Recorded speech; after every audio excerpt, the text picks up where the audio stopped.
السلام علیکم ورحمۃ اللہ وبرکاتہ۔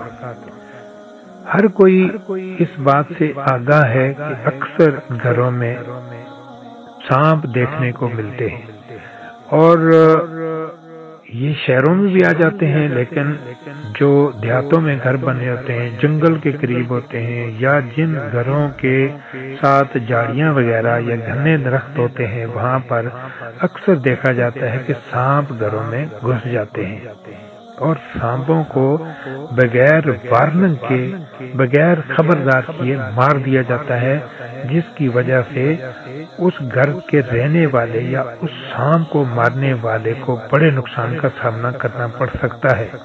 اس لیے کہ کوئی یہ نہیں جانتا کہ نبی صلی اللہ علیہ وسلم نے ایسے سانپ کو مارنے کے لیے کیا حکم دے رکھا ہے۔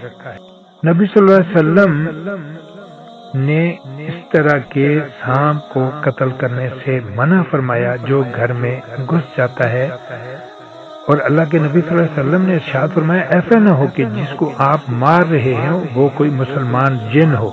صحیح مسلم میں ابو سعید خدری سے روایت ہے، وہ کہتے ہیں کہ نبی صلی اللہ علیہ وسلم نے فرمایا مدینہ میں جنوں کی ایک جماعت ہے جو مسلمان ہو چکی ہے، جو شخص ان میں سے کسی کو دیکھے 3 مرتبہ اسے نکلنے کے لیے کہے، اگر اس کے بعد نظر آئے تو اسے قتل کر دے، اس لیے کہ وہ شیطان ہے۔ ایک صحابی نے گھروں میں رہنے والے کسی سانپ کو قتل کر دیا تھا تو اسی حالت میں ان کی موت واقع ہوگی۔ مسلم نے اپنی صحیح میں روایت کیا کہ ابو سعید خدری سے ملاقات کے لیے ان کے گھر آئے، اس وقت وہ نماز پڑھ رہے تھے۔ ابو صاحب کہتے ہیں کہ میں اس انتظار میں بیٹھ گیا کہ وہ نماز ختم کر لیں، اتنے میں مجھے گھر کے ایک گوشہ میں رکھی کھجور کی سوکھی شاخوں میں ایک حرکت محسوس ہوئی، دیکھا تو وہاں ایک سانپ تھا۔ میں اس کو مارنے کے لیے بڑھا تو ابو سعید خدری نے اشارہ سے بیٹھنے کے لیے کہا، میں بیٹھ گیا۔ جب وہ نماز سے فارغ ہوئے تو گھر کے ایک کمرہ کی طرف اشارہ کر کے کہا، اس کمرہ کو دیکھ رہے ہو؟ میں نے کہا ہاں۔ انہوں نے کہا اس میں ایک جوان رہتا تھا جس کی نئی شادی ہوئی تھی۔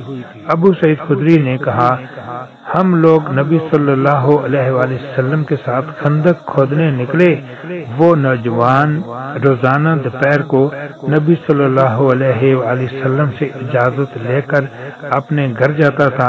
ایک دن اس نے اجازت لی، نبی صلی اللہ علیہ وآلہ وسلم نے اس سے فرمایا اپنا ہتھیار ساتھ میں رکھ لو، میں تمہارے سلسلے میں بنو قریظہ سے مطمئن نہیں ہوں۔ جوان نے اپنا ہتھیار ساتھ لے لیا، پھر گھر آیا تو دیکھا کہ اس کی بیوی 2 دروازوں کے بیچ میں کھڑی ہے۔ جوان کو غیرت آئی اور وہ اپنی بیوی کو مار ڈالنے کے لیے نیزہ لے کر لپکا۔ عورت نے کہا نیزہ مت نکالو، پہلے گھر میں جا کر دیکھو میں کیوں نکلی ہوں۔ وہ گھر میں گیا تو دیکھا کہ ایک بڑا سانپ بستر پر کنڈلی مارے بیٹھا ہے۔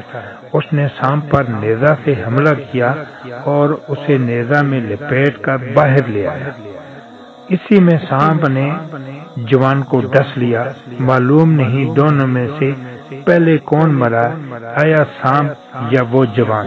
ابو سعید خدری کہتے ہیں کہ ہم لوگ نبی صلی اللہ علیہ وسلم کے پاس آئے اور آپ صلی اللہ علیہ وسلم سے یہ ماجرا بیان کیا اور آپ سے درخواست کی کہ اللہ سے دعا کر دیجئے کہ وہ زندہ ہو جائے۔ آپ صلی اللہ علیہ وسلم نے فرمایا اپنے ساتھی کے لیے مغفرت کی دعا کرو، پھر فرمایا مدینہ میں کچھ جنات رہتے ہیں جو اسلام لا چکے ہیں، اگر تم لوگ ان میں سے کسی کو دیکھو تو 3 دن تک اسے نکلنے کا کہو، اس کے بعد نظر آئے تو مار ڈالو، اس لیے کہ وہ شیطان ہے۔ السلام علیکم ورحمۃ اللہ وبرکاتہ۔